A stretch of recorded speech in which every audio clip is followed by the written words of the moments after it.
Olá, meu amigo, olá, minha amiga, sejam bem-vindos para mais um estudo da Bíblia.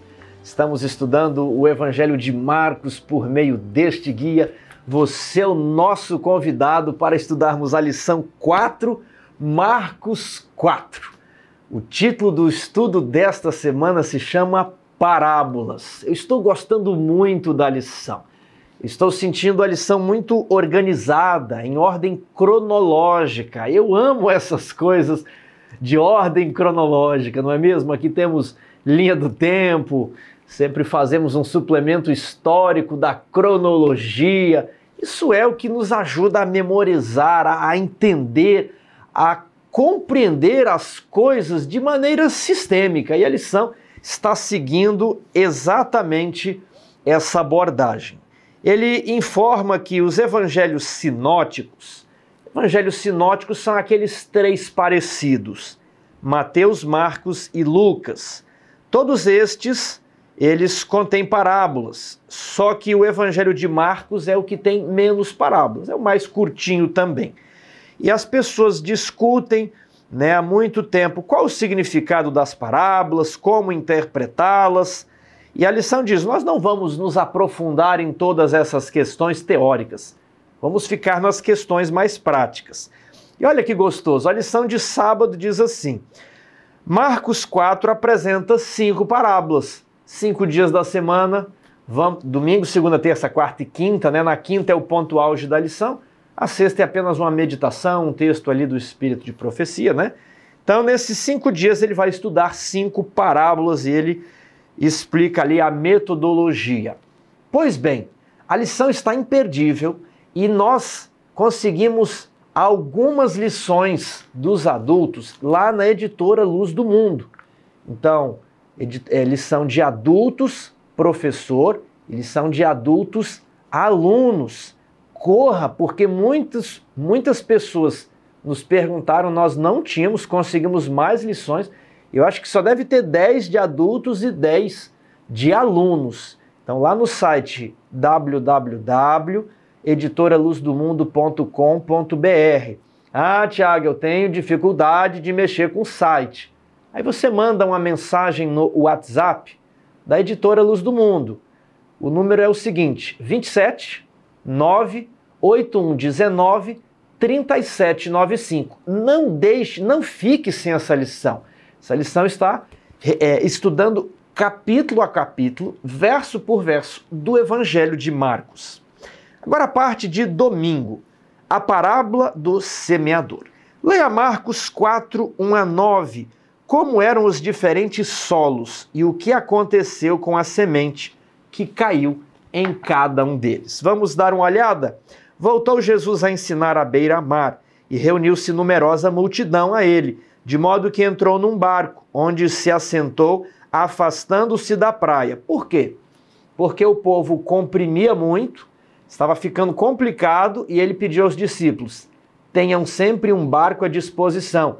Quando muitas pessoas se reunirem, eu subo no barco e fico um pouco mais alto, e as pessoas não vão comprimir tanto, vai ser mais fácil falar para toda aquela multidão. Então Jesus ficava no barco e o povo estava à beira-mar, na praia. Esse é um lugar que você pode visitar lá em Israel, no mar da Galileia. Verso 2. Assim lhes ensinava muitas coisas por parábolas no decorrer do seu doutrinamento. Então muitas pessoas falam assim, o negócio é Jesus, Esse negócio de pregar doutrinas, isso aí não serve, É crer em Jesus, tem que pregar Jesus. E aí eu pergunto, qual Jesus? O Jesus que é apenas Deus, o Jesus que é apenas humano, o Jesus que se tornou Filho de Deus no batismo. Existem várias versões de Jesus. O Jesus gnóstico, o Jesus ebionita, o Jesus sabeliano. Então, ao longo da igreja cristã, existiram muitas heresias sobre a pessoa do Filho. Então, não basta apenas dizer, vamos pregar Jesus, porque Jesus, quem é Jesus? É uma doutrina. E Jesus veio para quê? Doutrinar as pessoas. Onde está isso? no texto que fala sobre Jesus.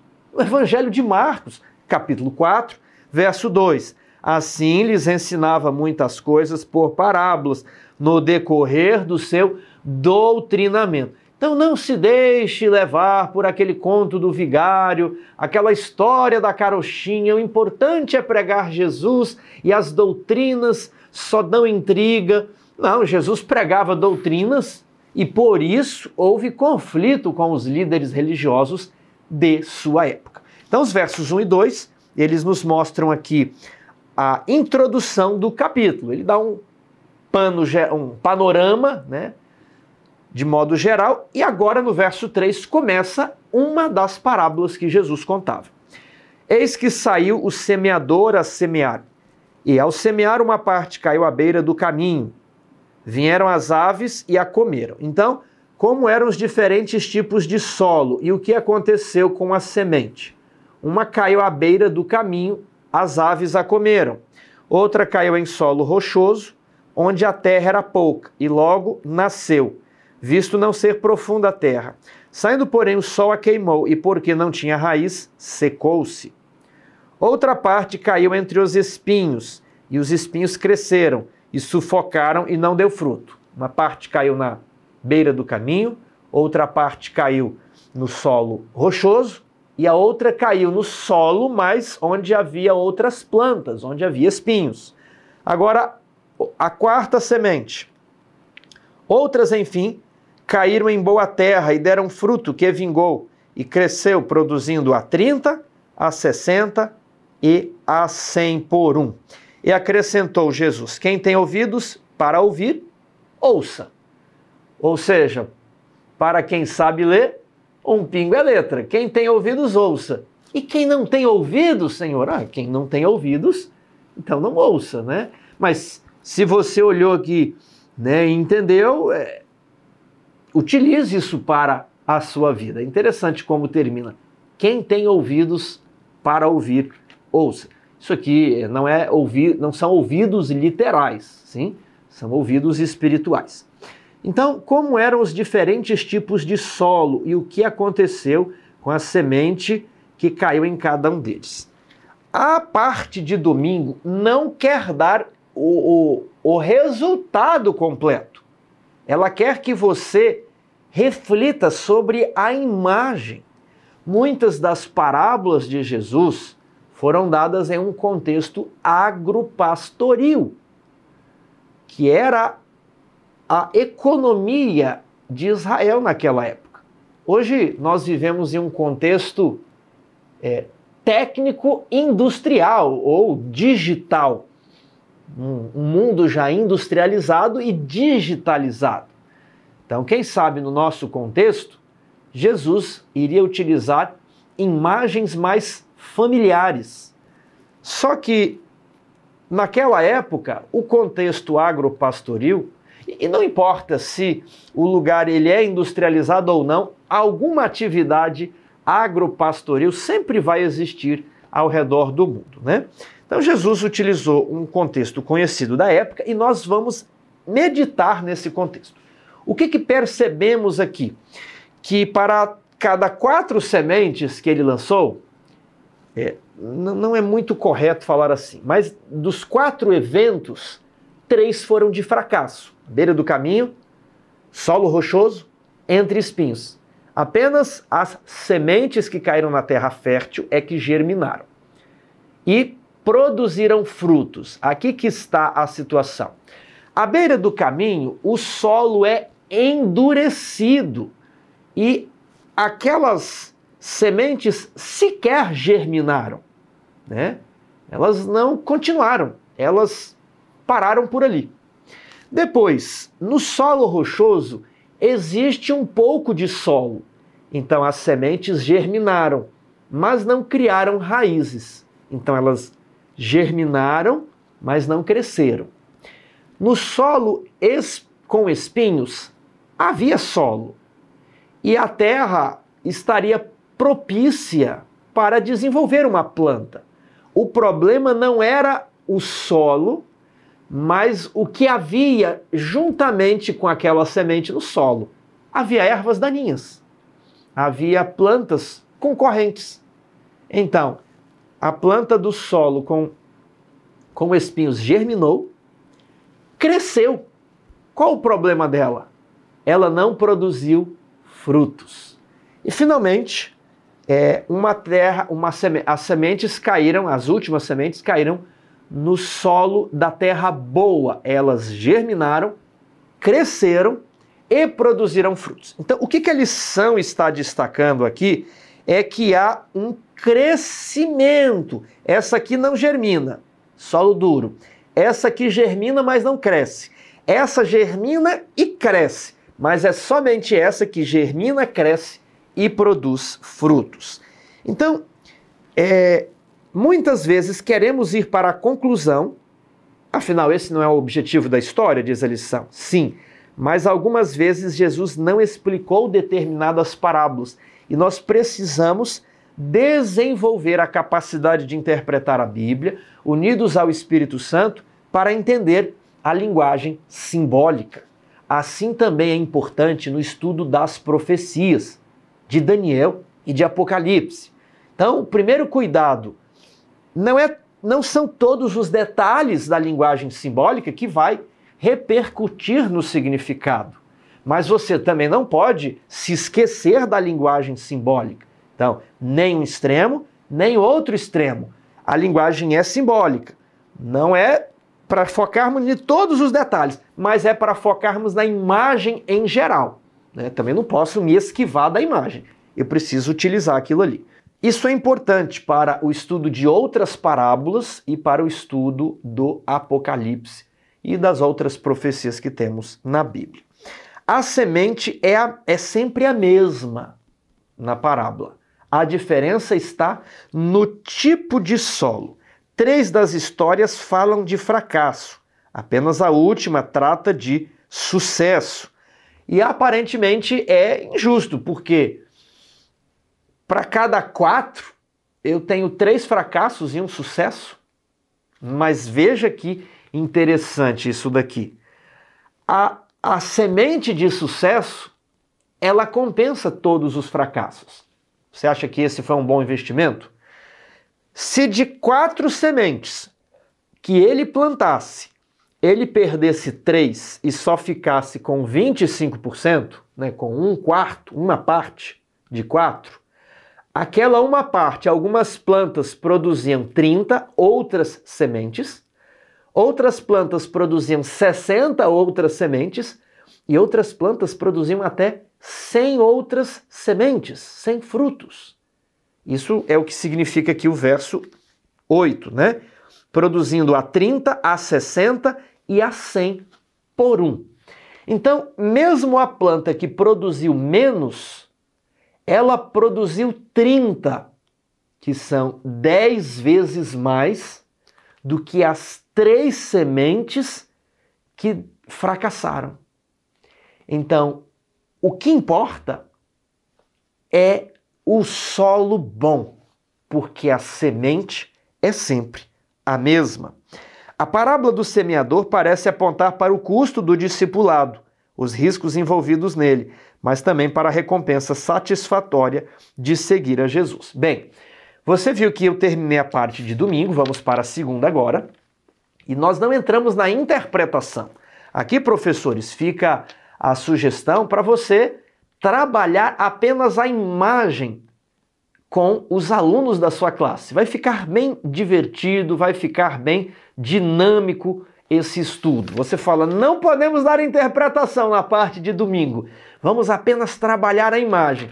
Quem sabe alguém ainda extraia algo que nós não percebemos. E aí você pode digitar aqui nos comentários. Segunda-feira, a interpretação de Jesus. Leia Marcos 4, 13 a 20. Como Jesus interpretou a parábola do semeador, então lhes perguntou, não entendeis esta parábola? E como compreendereis todas as parábolas? Olha, eu vou me utilizar ainda de muitas parábolas, se vocês não estão entendendo essa, e as outras. Tiago, o que é uma parábola? Parábola é um estilo de narrativa. E nessa narrativa eu utilizo-me de uma linguagem simbólica Em geral, essa linguagem está utilizando coisas comuns da vida, conhecidas a todos, realidades cotidianas práticas, para com essa história eu ilustrar aspectos morais ou espirituais. Isso é uma parábola, é um estilo de narrativa. Existem vários estilos de narrativa, nós estudamos ali no ensino médio, ali em literatura, não é mesmo? Mas aqui nós estamos nos focando no estilo parábola. Então a parábola já explicamos. E aí Jesus começa agora a explicar cada parte da parábola, explicando o símbolo. Quem é o semeador? O semeador é o que semeia a palavra. E o que é a palavra? A lição cita Tiago 1,21. Deixando toda impureza e acúmulo de maldade, acolham com mansidão a palavra implantada, a palavra que foi plantada. Então, conferindo texto com texto, temos aqui que a semente é a palavra de Deus. O semeador semeia a palavra de Deus. A semente é a palavra. São estes os da beira do caminho, onde a palavra é semeada. E enquanto a ouvem, logo vem Satanás e tira a palavra deles. Então, eles não receberam a palavra não germinou no coração deles. E aí Satanás é descrito como a ave que vai lá e pega aquela semente. Semelhantemente são estes os semeados em solo rochoso, os quais, ouvindo a palavra, logo a recebem com alegria. Eu não disse que no solo rochoso a planta germina, só que o solo é rochoso, ela não consegue desenvolver as raízes. Eles não têm raiz em si mesmos, sendo antes de pouca duração, em lhes chegando a angústia ou a perseguição por causa da palavra, logo se escandalizam. Então veja só, ter amizade e trazer amigos para Deus é importante. Mas as pessoas que vêm à igreja não podem estar enraizadas nas amizades. E já fazem anos que eu digo isso. Por quê? Se ela faz amizade com crentes, ela vira crente e vai para a igreja. Até que ela faz amizade com quem gosta de rodeio. Aí, em vez da igreja, ela vai para o show sertanejo. Aí depois ela faz amizade com pessoas de outros estilos que frequentam outras reuniões. Faz amizade com o pessoal da maçonaria. Aí vai para a maçonaria. Então, a amizade pode ser um meio de atrair as pessoas. Só que elas precisam estar enraizadas aonde? Na palavra. Porque vai vir uma perseguição por causa da palavra. Dificuldades. Você quer servir a Deus? Não é fácil. Cheio de empecilhos no mundo. Mas Jesus diz, tenha bom ânimo, porque eu venci o mundo e você vai conseguir também. Mas não vai ser fácil. Só que quando ele não tem raiz, quando chega a angústia e a perseguição por causa da palavra, por causa da doutrina, logo se escandalizam e eles não crescem mais, eles vão embora. É importante termos amizades, só que o motivo da pessoa permanecer na igreja não pode ser a amizade, que o dia que brigar ali vai embora. Ela tem que permanecer na igreja por causa da palavra. Ela tem que estar enraizada. Por isso falamos tanto de estudar a palavra, comprar a lição da escola sabatina, estudar com o seu filho desde criança. Não terceirize essas responsabilidades. Depois o filho cresce, vem as dificuldades por causa da palavra. O que ele faz? Ele sai da igreja, ele abandona Cristo. Por quê? Porque ele nunca criou raízes. Ele falou assim, meu filho, desde o hall do berço, vai para a escolinha, era dos aventureiros, do desbravador, e ele participava, contava carta missionária, ia para a plataforma, era do grupo de louvor, tudo bonito. Só que aí vem uma coisa, uma pergunta a ser feita. Ele estava enraizado na palavra? Porque se você está enraizado na palavra, é o que importa. Outras coisas são boas também. Mas se você só tiver as outras coisas e não enraizado na palavra, Na hora da dificuldade, a planta vai morrer. É o que ensina aqui, ó, como Jesus interpretou a palavra do semeador. Eu podia ser breve, mas nós estamos explorando, aprofundando cada tipo de solo. O primeiro solo que caiu à beira do caminho, o que representa aquele solo duro? Timóteo explicou de maneira bem mais detalhada na lição dos jovens. O solo duro representa o coração duro. E existem maneiras que o seu coração pode ser endurecido.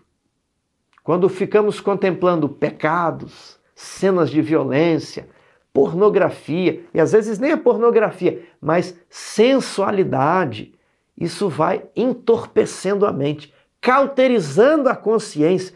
Isso vai endurecendo o solo do coração, a ponto de que você chega na igreja, o pregador faz um lindo sermão. A música espiritual é cantada no apelo, mas você não sente nada. Eu passei uma fase da minha vida que eu ia para a igreja e eu sentia muita coisa. Quando era criança, semanas de oração, vinha aqueles pastores de fora. Como era abençoado com projetor de slides. Você lembra do projetor de slides? Só vai lembrar quem tem mais de 20 anos de igreja. Se você lembra do projetor de slides, digite aqui embaixo nos comentários e nos conte uma história. Eu li todos os comentários da semana passada. Eu só não consegui responder nem comentar, mas li todos e orei pelos pedidos de oração. Aí depois dos projetores de slide veio a época das transparências. Aí os pastores faziam aquelas palestras no JA com transparência. Que tempo bom aquele, né? E aquele foi um período muito bom. Mas quando já estava na época da transparência, eu deixei o solo do meu coração endurecer. E eu não me importava com nada, não sentia nada. E é tão ruim você estar nesse estágio. Nesse estágio você sabe que, às vezes, eu estou condenado mesmo, mas pouco me importa. A morte dói, mas é rápido, né? Vou morrer, mas deixo de existir, acabou, pronto, né? Estou condenado. Cuidado, não deixe o solo do seu coração se tornar insensível.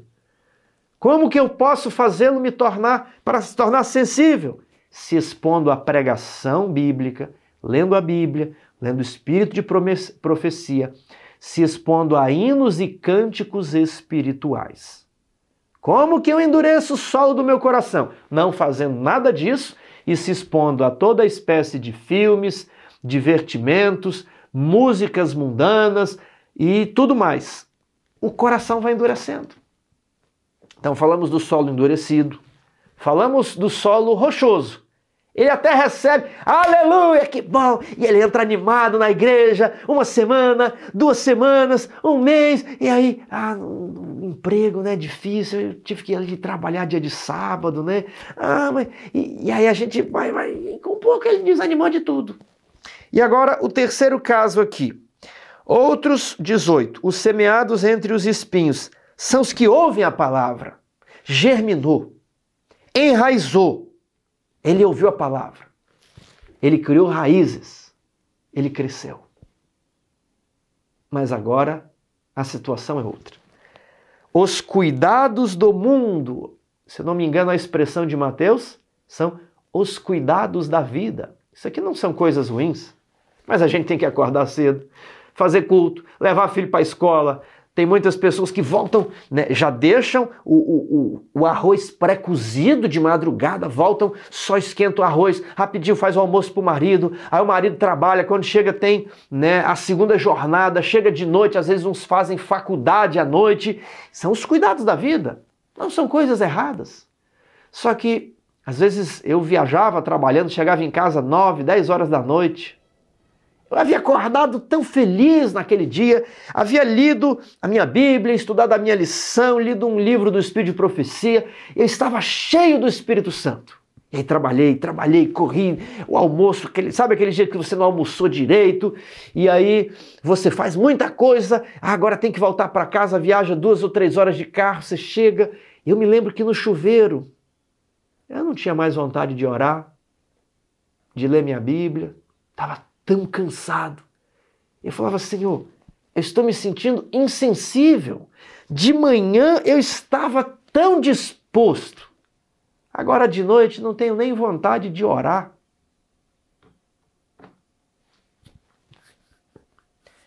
Então, eu já falei que um momento da minha vida, meu solo do coração estava sensível, depois ficou insensível. Em alguns momentos, eu já me senti assim também. Os cuidados do mundo são os espinhos, os cuidados da vida. A nossa rotina básica, ela vai nos sufocando.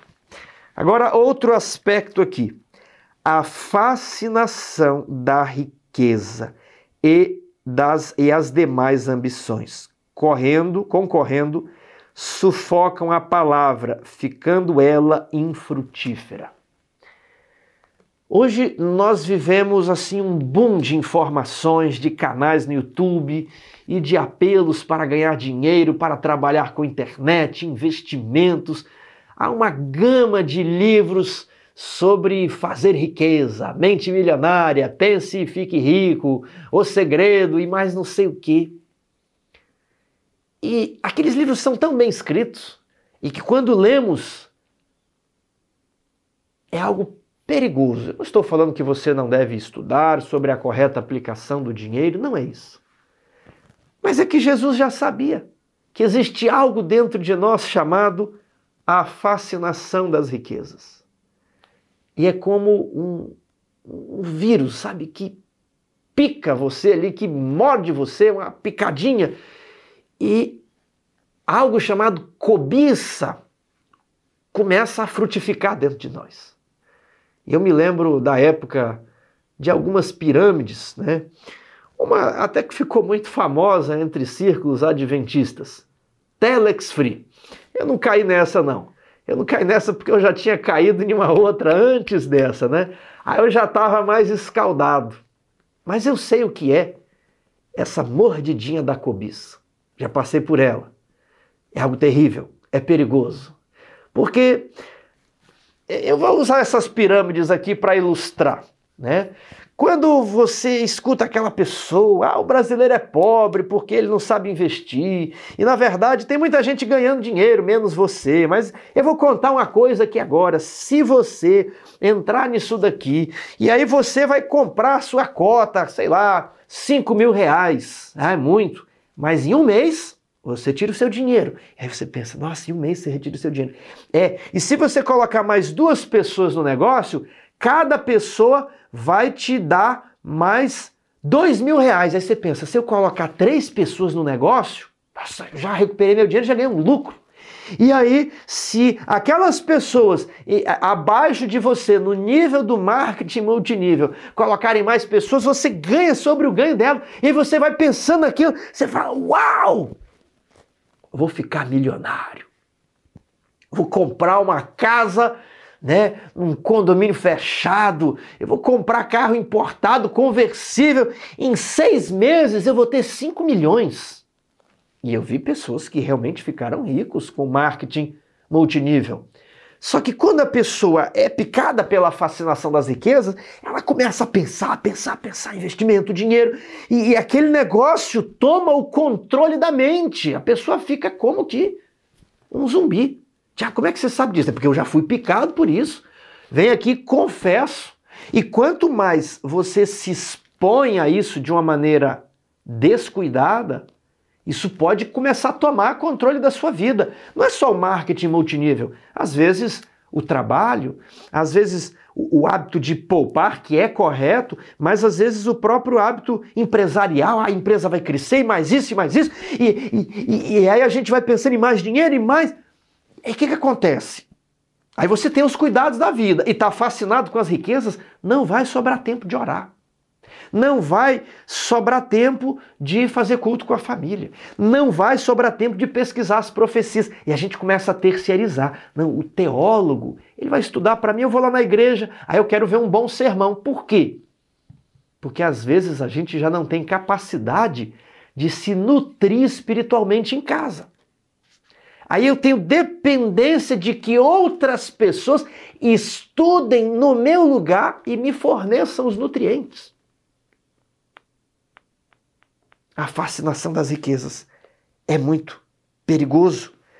E eu me lembro, nessa época de Telex Free, que as pessoas que estavam imbuídas nisso, sabe, o tempo inteiro estavam falando nisso. Ele te encontrava na rua, tem o tal da Telex Free, aí ele encontrava as pessoas no ônibus, ele falava do Telex Free. Aí eu me lembro, numa Santa Ceia, a gente ali ouviu o sermão, aí fomos para o lava-pés. Aí do lado de fora na igreja, antes de voltar para fazer comer os pães e tomar o suco de uva, aí a pessoa, olha, se você fizer assim... Aí eu penso, como que é a fascinação das riquezas? A pessoa não se empolga com as 3 mensagens angélicas. A pessoa não se empolga com as profecias de Daniel. A pessoa não se empolga com os eventos finais, Apocalipse, o grande conflito. Ela não se empolga. Ela fica morna. Mas aparece uma oportunidade de ganhar dinheiro e aquele negócio parece que consome o corpo da pessoa. É assim, é a cobiça, a fascinação das riquezas. Eu estou dedicando um tempo aqui porque isso parece estar se avolumando. Muitas pessoas saíram da igreja por causa da fascinação das riquezas. E ainda que seja necessário termos dinheiro, não deve ser o objetivo final da nossa vida. Porque nós vamos embora daqui, tudo será destruído. E se o dinheiro for o alvo da nossa vida e nós não conseguirmos produzir frutos, nós ficaremos presos aqui com o dinheiro. O dinheiro que a ferrugem corrói e o ladrão rouba. Jesus fala para não confiarmos na instabilidade das riquezas. Hoje existem milhares de canais que falam sobre investimento, como ficar rico, como ficar milionário, como isso e como aquilo. E eu temo que nós estejamos nos envolvendo demais, ouvindo muito sobre isso e ouvindo pouco sobre o Evangelho, estudando pouco sobre a nossa Bíblia, pregando as profecias de maneira muito tímida. Mas quando é para falar de riqueza, de melhorar de vida, a gente fala com a boca cheia. Então, veja só, a semente que caiu no solo duro, ela não germinou. A semente que caiu no solo rochoso germinou, mas não cresceu, não tinha raízes. Essa aqui que caiu no solo que tinha espinhos, germinou, cresceu, mas não produziu fruto. Talvez seja o nosso maior perigo como adventistas velhos eu digo, há muito tempo na igreja. Nós ouvimos a palavra, nós aceitamos a palavra e muitos têm raízes, têm fundamentos, eles conhecem as profecias, eles sabem o certo e o errado. Só que sabe o que está faltando para isso? A produção de frutos. E por que não produzem frutos? Se têm raízes, se cresceram. Por causa dos cuidados da vida, já não possuem tempo. E por causa da fascinação das riquezas, de querer mais. Quem sabe, irmãos, esse tem sido a nossa maior tentação como adventistas. O povo adventista é um povo abençoado. Nós germinamos, crescemos, temos fundamento. Mas quem sabe precisamos agora produzir frutos. Eu acho que eu respondi aqui a pergunta 2. Eu expliquei aqui os tipos de solo e faltou explicar o solo bom, não é? Os que foram semeados em boa terra são aqueles que ouvem a palavra e a recebem, frutificando a 30, a 60 e a 100 por um. Veja aqui que os que caíram no solo dos espinhos também ouviram a palavra, mas não frutificaram. Existe essa diferença. Agora, a lição destaca que os 2 casos que tiveram mais ênfase de Jesus foi o solo rochoso e o solo com espinhos. As explicações mais longas se referem a esses 2 solos, Ao descrever os ouvintes ligados ao solo rochoso, Jesus mostra aqueles que não têm raízes e abandonam a doutrina por causa da perseguição. Agora, o oposto, outros têm raízes, que é o solo com espinhos, e abandonam a doutrina por causa dos bons tempos, por causa das riquezas, dos cuidados desta vida. O foco deles está nas coisas que o mundo oferece e não no reino de Deus. Meus queridos irmãos, uma última lição aqui na parte de segunda-feira. Às vezes, nós estamos preocupados demais com o solo. O solo não está na escolha do semeador. O semeador lança a semente, mas o semeador não pode, nessa parábola aqui, ele não pode modificar o solo. Ele não pode modificar o solo. O papel do semeador é apenas lançar a semente. E o sucesso da frutificação, o sucesso da produção, não depende do semeador, não depende da semente. Depende do quê? Depende do solo. E às vezes, como semeadores, como evangelistas, estamos preocupados demais com o solo e preocupados de menos com a semente. O que nós deveríamos olhar é a semente. Lança o teu pão sobre as águas. Lança o teu pão. Depois de muitos dias o acharás. A nossa parte é lançar a semente. Quando ficamos preocupados com o solo, ficamos querendo de algum modo fazer todo tipo de solo produzir. Não, vou dar um jeito aqui, o solo da beira do caminho, tudo vai produzir com a tecnologia. E aí, não focamos na semente. E aí, em vez de vir o evangelho puro, o evangelho eterno, vem o evangelho aí mais ou menos, né? Vem o evangelho modificado, vem o vinho de Babilônia. E aí, todos os solos, ali a plantinha deu certo em todos os solos. Aí todas as plantas estéreis, que não frutificam. Ah, Tiago, mas é muito difícil, a gente prega, dá estudos bíblicos. Apenas poucos querem. Você acha que Jesus explicou diferente? O papel de Jesus foi pregar. Agora, olha o que está aqui na lição. Você se identifica com algum tipo de solo? O que você pode fazer para mudar essa realidade? Você só pode mudar o seu coração. Você não muda o coração dos outros. Como semeador, nós temos que pregar a palavra, lançar a semente correta. Se as pessoas vão aceitar ou não, esse não é um problema meu, nem seu, nem dos evangelistas. Esse é um problema de Deus. Nosso papel é semear a palavra. Qual que é o problema? Numa tentativa de conquistar todo tipo de solo, a gente se utiliza de técnicas evangelísticas não aprovadas pelo céu, não aprovadas pela Bíblia. E nós queremos de todo jeito fazer uma colheita em solos que não estão preparados, em solos que não produzem, com um medo de não haver crescimento. Como se crescimento, como se números refletissem alguma coisa. Meus queridos irmãos, se os números refletissem o vencedor, Satanás, obviamente, reivindicaria a vitória no grande conflito. Porque, claramente, neste mundo, Satanás tem a maioria.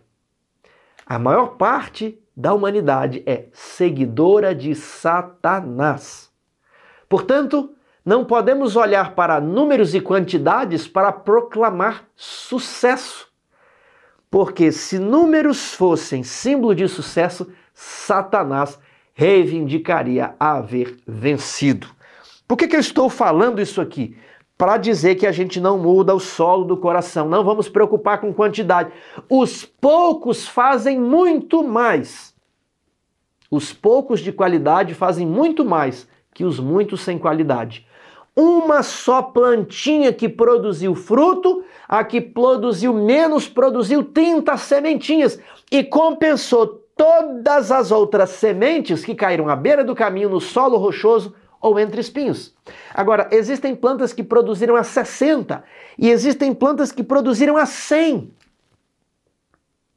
Se dessas 100 sementes ele lançar e perder 75, as 25 plantas que sobrarem, se produzirem um mínimo de 30 sementes cada planta, ele vai ter superado em muito as 75 que ele perdeu. Então esse é o nosso foco. Ganhar para Cristo, mas ganhar com qualidade, que é apenas as plantas de qualidade que produzem muito. Isso é uma lição da agricultura. Cada vez mais o brasileiro está conseguindo produzir um alimento com mais qualidade. A soja tem mais produtividade, o tomate é mais bonito, a banana As pessoas querem comer coisa com qualidade. E quem produz o orgânico ali dizem que os ganhos, a margem de lucro é muito maior, porque ele produz para exportação. E muitas pessoas que produziram para o varejão, para o comércio popular, aquele abacate que você compra e no final, né, você quase joga o abacate fora, que está tudo podre, né? Se você já comprou frutas e deu esse azar, às vezes a gente compra algumas frutas em alguns lugares, a Fernanda fala, esse abacate aqui não dá para aproveitar, eu comprei e estava podre por dentro, né? Conte-nos aí a sua história nos comentários. Mas esse tipo de fruta, a pessoa não volta e não quer comprar mais. Mas aquele abacate bonito que a pessoa tira ele quase pega o abacate com luva lá no pé. É uma tesourinha que corta ali o ramo, coloca no papelão, no papelzinho de seda embrulhadinho. O brasileiro nem vê isso aqui, ó. Vai lá para a Europa, Estados Unidos, tipo exportação, né? Essas pessoas, elas diminuíram a quantidade de árvores, melhoraram na qualidade, estão ganhando mais dinheiro do que antes quando tinham muitas quantidades de árvore. Foque na qualidade, foque na qualidade. A única pessoa que aceita de qualquer jeito, né, é Satanás. Satanás, se a pessoa for 90% de Cristo e 10% de Satanás, para Satanás já tá bom, meia mais ou menos, satanista completo, ele leva todo mundo, para ele tá bom. Jesus só aceita o coração inteiro. Jesus quer um coração de qualidade. Exploramos bastante aqui a parte de domingo e segunda. Vamos para a terça-feira? O objetivo das parábolas. Porque Jesus ensinava usando parábolas. Marcos 4, verso 10 a 12. Quando Jesus ficou só, os que estavam junto dele com os 12 o interrogaram a respeito das parábolas. Ele lhes respondeu, a vós outros vos é dado o mistério do reino de Deus, mas aos de fora tudo se ensina por meio de parábolas. Mas por que, mestre, se ensina por meio de parábolas? Veja o que diz a Bíblia. Para que vendo, vejam, mas não percebam. E ouvindo, ouçam, mas não entendam. Para que não venham a converter-se e haja perdão para eles. Que texto estranho esse daqui, né? Jesus contava por parábolas para que nem todo mundo entendesse. Esse que é o resumo aqui desses textos. Precisamos aprofundar um pouquinho mais. Esse texto aqui faz parte de um sermão que eu tenho sobre o espírito de profecia, sobre o dom profético.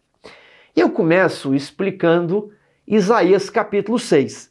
E a lição justamente citou Isaías capítulo 6 aqui na pergunta 4. E eu pergunto assim, você se lembra da visão de Isaías? No ano da morte do rei Uzias, eu vi o Senhor assentado sobre um alto e sublime trono, e as abas de suas vestes enchiam o templo, serafins estavam ao redor dele, querubins estavam ao redor dele, clamavam santo, santo, santo, toda a terra está cheia de sua glória, e as bases do limiar tremeram, e eu clamei, ai de mim, vou morrer, porque vi o rei em sua formosura, né? E eu sou um homem de lábios impuros e habito no meio de um povo de impuros lábios. Você se lembra dessa história? Certamente você já ouviu sermões sobre isso. Os sermões marcam. Eu ouvi um sermão sobre isso quando eu era criança. Nunca mais esqueci. E aí o anjo pega uma tenaz, tira uma brasa do altar e com a brasa toca a boca de Isaías. E ele diz: purifiquei-te a tua iniquidade. E Isaías fala: quem há de ir, eis-me aqui, envia-me a mim, Senhor. Agora, a gente esquece o resto dessa visão. Porque nós estudamos a história e todo mundo se lembra até aqui. Eu sempre me lembrei até aqui. Agora, qual foi a mensagem que Isaías recebeu para pregar? E eu já fiz uma enquete, praticamente ninguém se lembra. Qual era a mensagem? Nós nos lembramos que ele teve uma visão incrível, que ele pensou que iria morrer, nós nos lembramos da brasa que tocou os lábios de Isaías, nós nos lembramos de tudo isso. Mas qual foi a mensagem que ele recebeu? Vamos dar uma olhada? Isaías, capítulo 6. Então disse ele, vai, verso 9, e dize a este povo, ouvi, ouvi, e não entendais. Vede, vede, mas não percebais. Torna insensível o coração deste povo. Uau! Deus está mandando tornar as pessoas insensíveis. Endurece-lhe os ouvidos e fecha-lhe os olhos, para que não venham a ver com os olhos, a ouvir com os ouvidos e a entender com o coração, e se convertam e sejam salvos. Deus não quer que as pessoas sejam salvas. Então disse ele, até quando, Senhor? Ele respondeu, até que fiquem desoladas as cidades. Bem, é apenas o verso 9 e 10 que é o nosso foco aqui. Essa foi a mensagem de Isaías. Mas nós focamos muito na visão, porque é uma visão incrível. Todos os anos alguma lição vai falar dessa visão de Isaías. Agora, pouquíssimas pessoas se lembram de qual foi a pregação, a mensagem que Isaías recebeu. Essa visão é incrível, porque a mensagem era muito importante. Esse texto aqui de Isaías 6, 9 e 10 é um dos poucos textos da Bíblia que eu conheço que são repetidos nos 4 evangelhos. Mateus cita Isaías, Marcos, Lucas e João. O livro de Atos também cita Isaías. Lá no último capítulo, Paulo cita Isaías, é exatamente isso daqui. Em Romanos existe um eco desse texto. Olha só, os 4 evangelhos, Atos e Romanos. Isso aqui realmente é um texto importante porque nem tudo é citado nos 4 evangelhos. Esse texto aparece nos 4 evangelhos. Agora, vamos ampliar isso aqui um pouquinho mais. Vamos para Mateus, capítulo 13, a parábola do semeador. Verso 10. Então se aproximaram os discípulos e lhe perguntaram, por que lhes falas por parábolas? Ao que respondeu, porque a vós outros é dado conhecer os mistérios do reino dos céus, mas àqueles isso não lhes é concedido. Olha, aos discípulos é dado a conhecer os mistérios, mas os outros não. Aí eu pergunto, os outros entenderam as parábolas? Não. Os discípulos entenderam a parábola? Também não. Nem os discípulos, nem os outros entenderam. Qual foi a diferença entre os discípulos de Jesus e os demais? Falei na primeira lição. Os discípulos eram dóceis. Eles cercaram o pregador no final e fizeram perguntas sobre o sermão. Eles falaram, eu queria estudar mais sobre esse assunto, eu queria me aprofundar. Eles foram atrás, eles correram. Eu tenho vergonha, não vou perguntar não. Eu não, sou orgulhoso. Se eu perguntar, vai parecer que eu não sei. E realmente eu não sei. Só que eu não quero que ninguém saiba que eu não sei, né? Porque minha imagem vai ficar feia se eu não perguntar.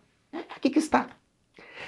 Os discípulos não entenderam também a parábola. E aí Jesus fala, para vocês é dado a conhecer. Por que para vocês é dado a conhecer? Porque eles vieram buscar. É Mateus 7, verso 7. O que diz lá?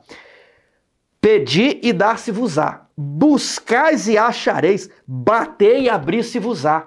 Quem não bate não recebe, quem não busca não encontra e que não pede não terá uma oração respondida. Os discípulos receberam a explicação apenas porque foram buscar.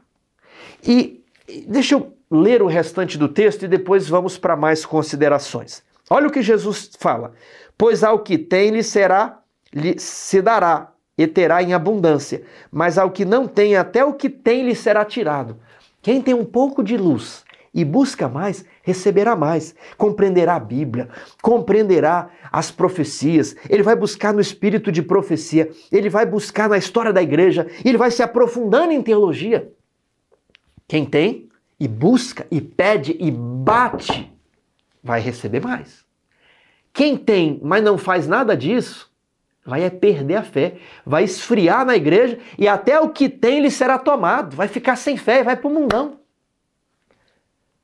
Na igreja, no mundo espiritual, na caminhada com Deus, ou você está subindo, ou você está descendo. Ninguém anda de lado, ninguém anda aqui. O caminho é estreito e inclinado, ou ele é largo e para baixo.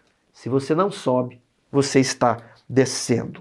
É por isso que eu lhes falo por parábolas, porque vendo não veem e ouvindo não ouvem, nem entendem. Então é geral dizer assim, porque Jesus falava por parábolas, né? Para tornar mais claro o ensinamento, para ajudar na memorização. Era um contexto familiar, as pessoas gostavam de história e eu acho que tudo isso faz parte também.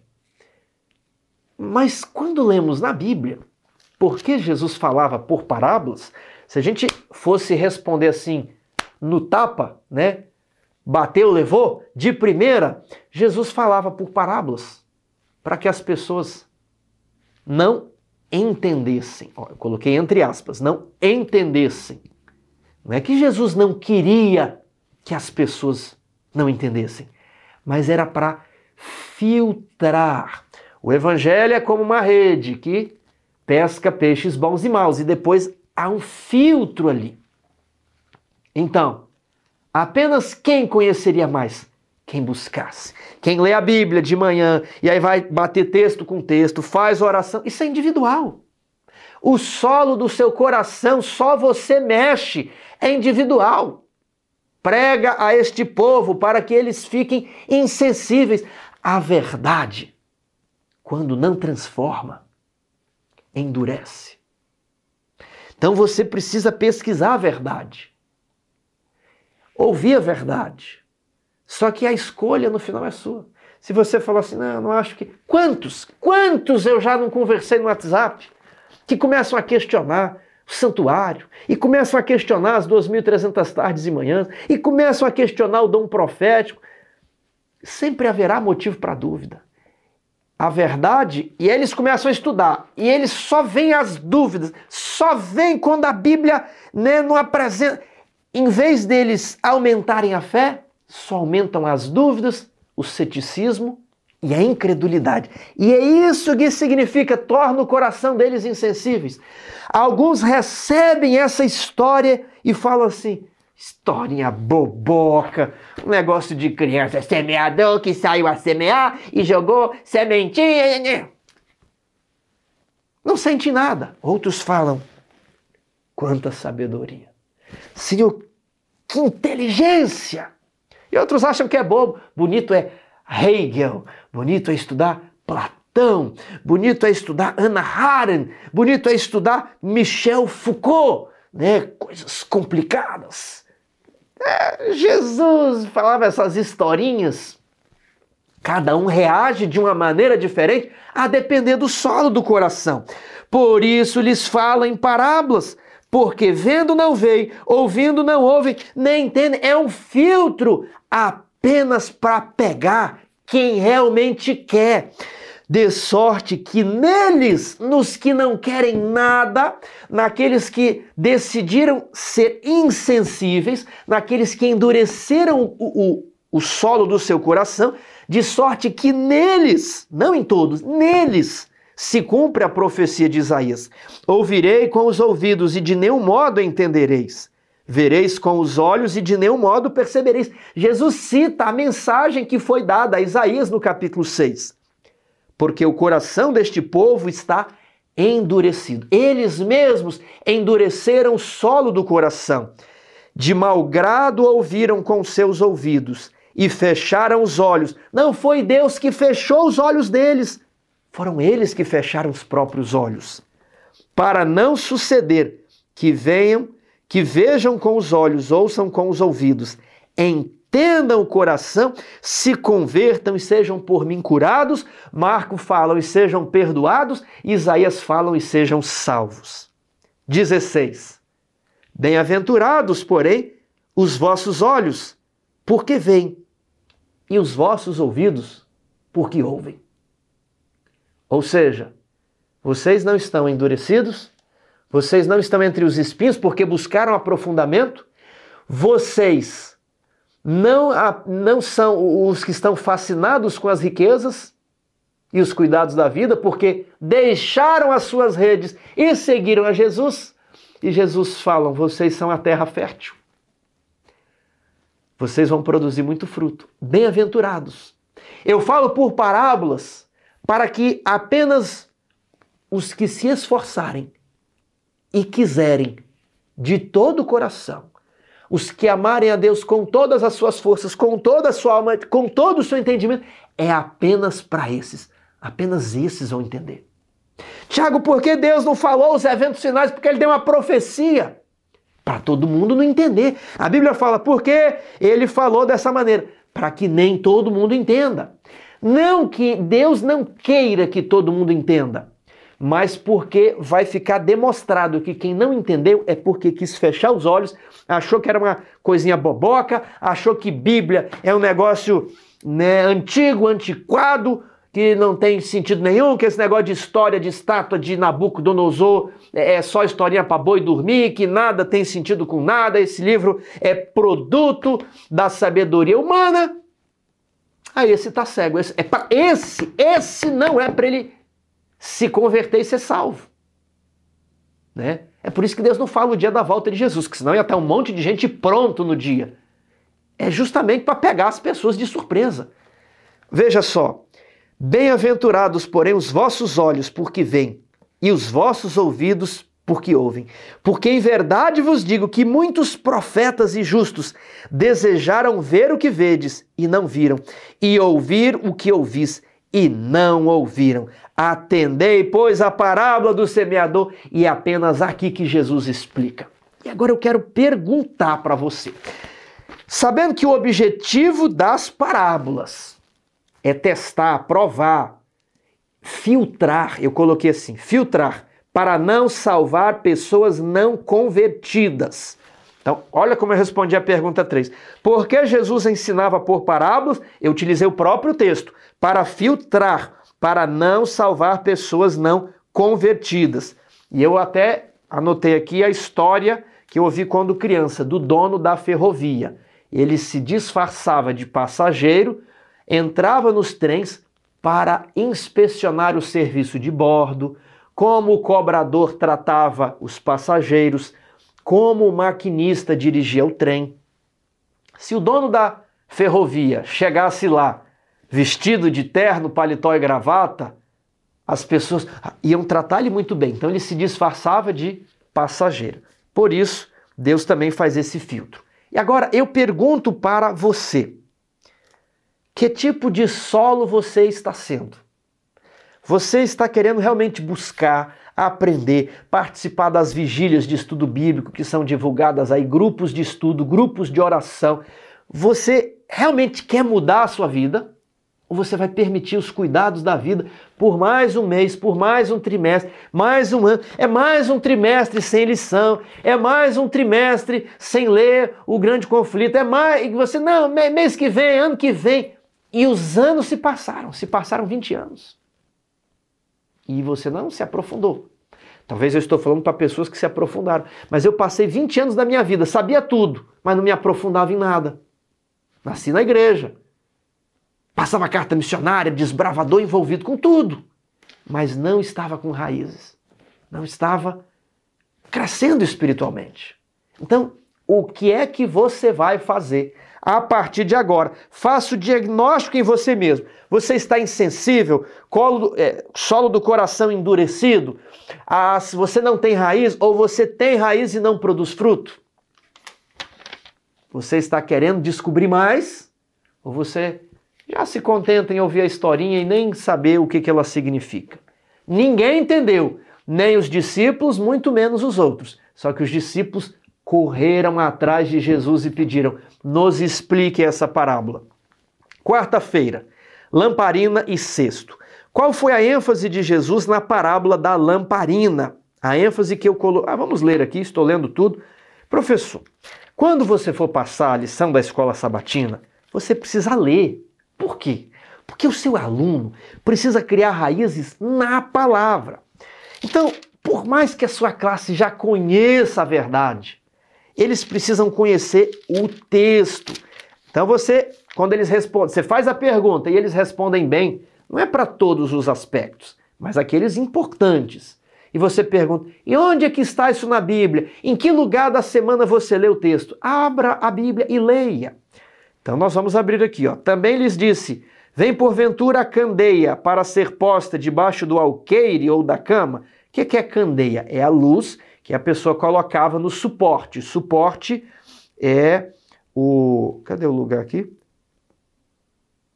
Velador. Suporte é o velador. O suporte onde se colocava a vela.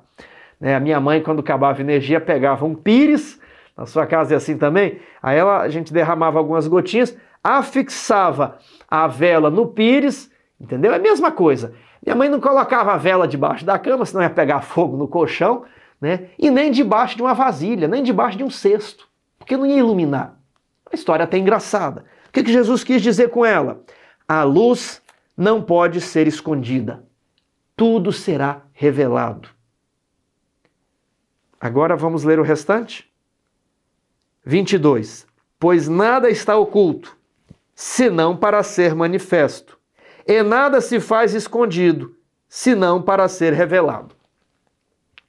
Vamos conectar isso aqui com a parábola, com o motivo pelo qual Jesus falava em parábolas. Tiago, Jesus falava em parábolas para que as pessoas não entendessem. Essa é a explicação básica literal da Bíblia. Agora, a verdade, ela está escondida?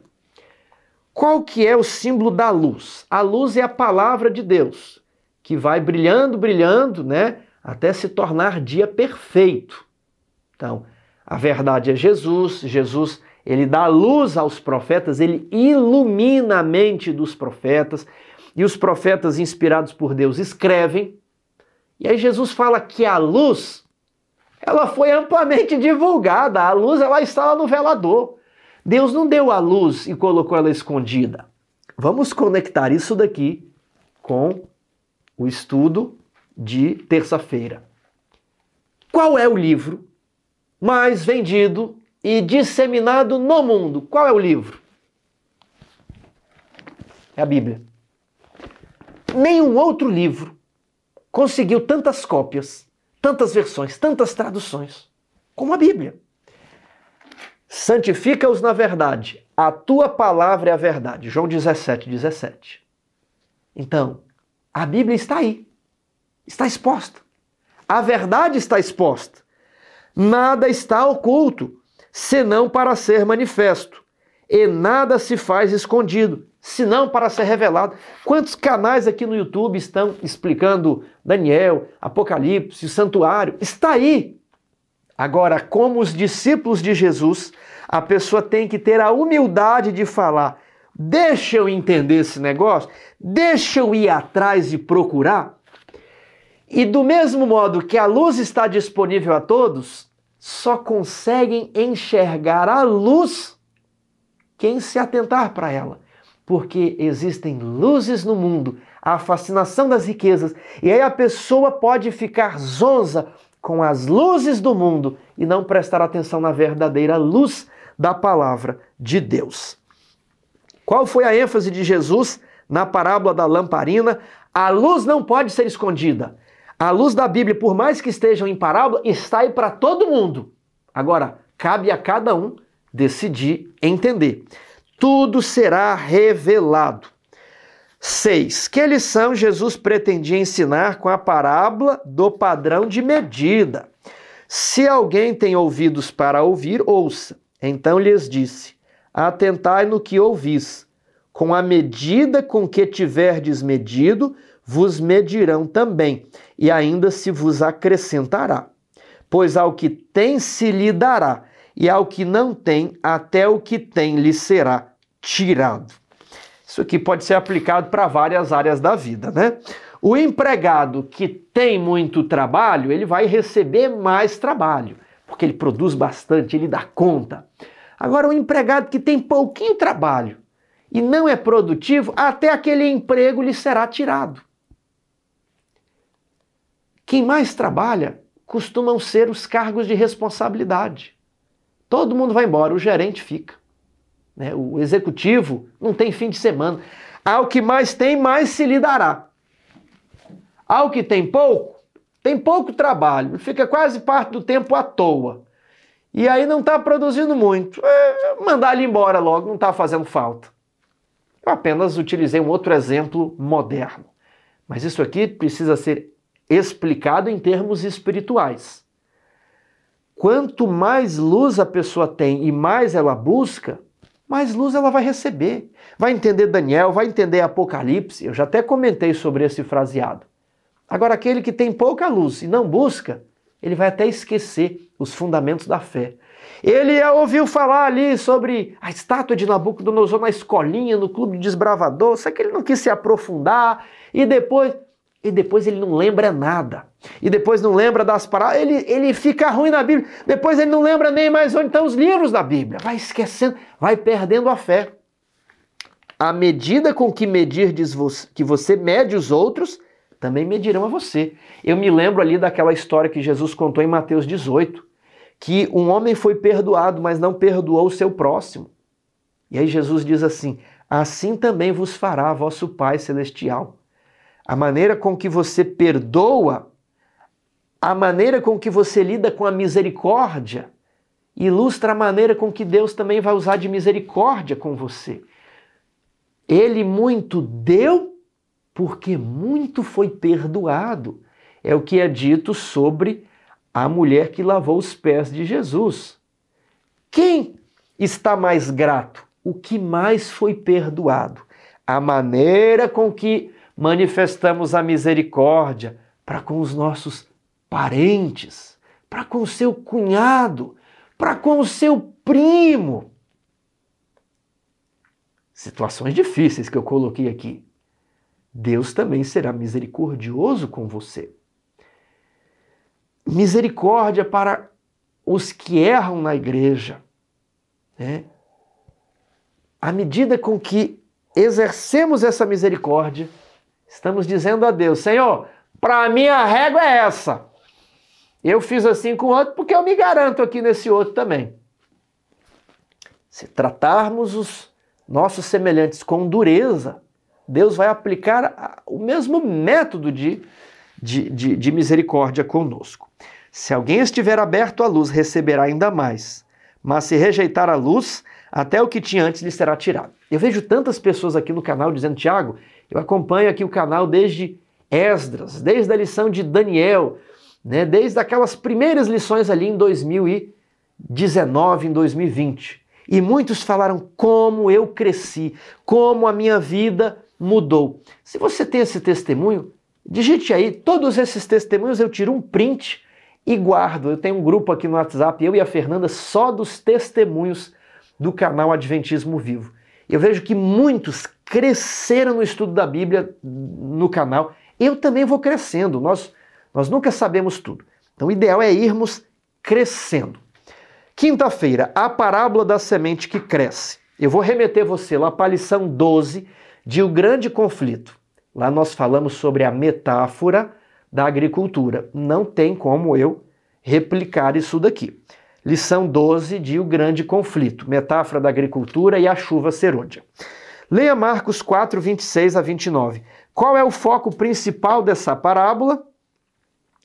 Disse ainda, o reino de Deus é assim como se um homem lançasse a semente à terra. Depois que dormisse e se levantasse, de noite e de dia, a semente germinasse e crescesse, não sabendo ele come. Quando você come uma banana, você já pensou? Você já viu um pé de banana? Pé de banana nem madeira tem, é um monte de folha mole que você dá um soco, colocar um prego, passar o facão, aquilo corta no meio. E você olha aqui dentro do pé de banana, não tem nada. Como é que aquele pé de banana, ele pega a terra e transforma a terra passa no meio daquele negocinho ali, a terra e a água vai passando no meio daquele caule do pé de banana, e aí sai aquele cacho daquela fruta tão gostosa. Como é que é isso? Eu não entendo. Até hoje, quando eu vou para a roça, eu fico olhando assim, como é que essa raiz feia come terra, produz fruta? Como é que pode ser possível isso? A gente se alimenta daquilo. A gente não sabe, isso é um milagre. Assim também é o reino dos céus. A gente lança a semente, a gente precisa fazer o esforço, é um processo de crescimento e os seres humanos têm um papel a desempenhar. Mas o crescimento é obra de Deus. Os seres humanos têm um papel a desempenhar, mas o crescimento é obra de Deus. A história termina de modo abrupto com o amadurecimento do grão. De igual forma, a volta de Cristo trará um fim repentino à história do mundo. Quando se está maduro, logo na espiga, logo se lhe mete a foice. Veja a parábola, veja a metáfora da agricultura na lição 12 do Grande Conflito. Quando falamos do princípio da colheita, quando falamos por que Jesus não voltou, quando falamos dos tipos de solo, quando falamos da chuva serôdia. Tem um sermão prontinho para você apresentar na igreja. Agora, pergunta 8. Qual é a ênfase da parábola do grão de mostarda? Disse mais, a que assemelharemos o reino de Deus, ou com que parábola o apresentaremos? É como um grão de mostarda, que quando semeado é a menor de todas as sementes. Mas uma vez semeada, cresce e se torna a maior de todas as hortaliças e deita grandes ramos a ponto de as aves do céu poderem aninhar-se à sua sombra. Então Jesus está se utilizando de uma outra expressão, a menor de todas as sementes, na maior de todas as hortaliças. A lição fala aqui Brassica nigra, uma espécie de planta, mas o foco não é aqui a planta. O foco é o contraste entre o tamanho da semente e o tamanho da planta, e como ela beneficia os animais ao seu redor. Jesus está prestigiando os humildes começos e demonstrando que aqueles que semeiam as suas sementes com lágrimas colherão grandes messes, colheitas sem medida. Jesus, ele está abençoando as histórias de humilde início, porque terão um final glorioso. O trabalho pioneiro é um trabalho difícil. Quantas pessoas talvez já plantaram uma igreja? É muito difícil. Por vezes é desanimador. Quantas pessoas foram sair para dar estudo bíblico 2 horas daquele sol quente no sábado à tarde? É desanimador. Não desista. Vá fazer seu trabalho missionário. Lança o teu pão sobre as águas. Depois de muitos anos, seu trabalho vai dar frutos. Começamos aqui o trabalho nesse canal. Eu nunca imaginei que o canal fosse chegar a 100 mil pessoas. Não era meu objetivo. Eu só queria um local para compartilhar os estudos da Bíblia, pregar. Graças a Deus o canal cresceu. E eu nem sei como.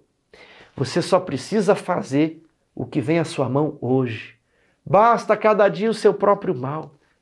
Não fique ansioso. Deixe todos os seus fardos sobre Jesus. Mas comece um trabalho. Você precisa produzir frutos da sua árvore, do seu pomar, do seu jardim, da sua hortinha. mas você precisa produzir frutos. Ah, Tiago, mas é tão difícil, eu não sei. Muitas vezes a gente pensa em cuidar a horta, plantar árvore. É tão fácil. O início, já plantei árvore, estou faltando a escrever um livro. Mas plantar árvore é algo sensacional. Plante uma árvore, nem que seja num canteiro público da sua cidade. Plante uma árvore. Eu me lembro de um pastor, vou mandar um abraço para ele aqui, é o pastor José Marques. Quando ele esteve na minha igreja, ele falou, eu vou plantar uma árvore. E pastor, a árvore está até lá ainda hoje, viu? A árvore está lá e toda vez que todo mundo daquela igreja olha a árvore, nós nos lembramos do Senhor. A árvore cresceu. Era uma pequenininha, hoje está uma árvore imensa, grande, gigante. Assim também vai ser a obra do Evangelho. Era apenas um galileu, mais novo que eu. Com 30 anos ele começou. Com vários discípulos iletrados. Apenas Judas e Mateus tinham melhores condições. Quem diria que aquele negócio iria para frente? Mas cresceu e tomou o mundo. Depois nós temos a história da Igreja Adventista. Pessoas sem estudo, mas dispostos, humildes, pobres, mas dóceis. Não eram insensíveis, mas estavam suscetíveis à influência do Espírito Santo. E a Igreja Adventista cresceu. Meu querido amigo, que tipo de solo você está sendo? A verdade, quando recebida, quando você ouve a verdade, ou ela transforma, ou ela endurece. Mas você tem a escolha, mesmo se o seu coração está endurecido, de permitir que o Espírito Santo, que Jesus, afofe aquela terra, para que o solo do seu coração, mesmo duro, possa vir a ser uma terra produtiva. Ajoelhe-se agora, sozinho aí. Eu não faço oração aqui para incentivar vocês a orarem. É você que tem que orar. Você não pode se fiar na minha oração. A minha oração é a minha amizade com Deus. Termine essa oração e ore, Senhor. Veja o meu coração. Está cheio de espinhos, ervas daninhas. Não tem nada plantado nele. Mas eu entrego a Ti. Não sequer posso dar-te, mas Senhor, toma meu coração. É Tua propriedade. Eu entrego. Você sentirá um alívio tão grande na sua alma. É Jesus cultivando o jardim do seu coração, mudando a natureza do solo, para que você possa produzir o fruto do Espírito. No início é algo tão pequeno, é uma oração, é uma entrega. Mas no final você se tornará uma árvore grandiosa. A vereda do justo não. Estou querendo me lembrar aqui do Salmo 1. Bem-aventurado o homem, que não anda no conselho do ímpio, o seu prazer está na lei do Senhor. Ele é como uma árvore plantada junto a correntes de águas, que no seu tempo devido dá o seu fruto e cujas folhas nunca se murcham. Você não quer ser essa árvore? Você não quer ser o melhor parente na festa do fim de ano da sua família? Você não quer ser o melhor empregado, melhor pai, melhor filho? Você não quer ser o melhor obreiro? Para se gastar e deixar ser gasto por amor a Cristo. E quem sabe morrer sem bens neste mundo, mas ressuscitar recebendo a coroa de glória e imortalidade.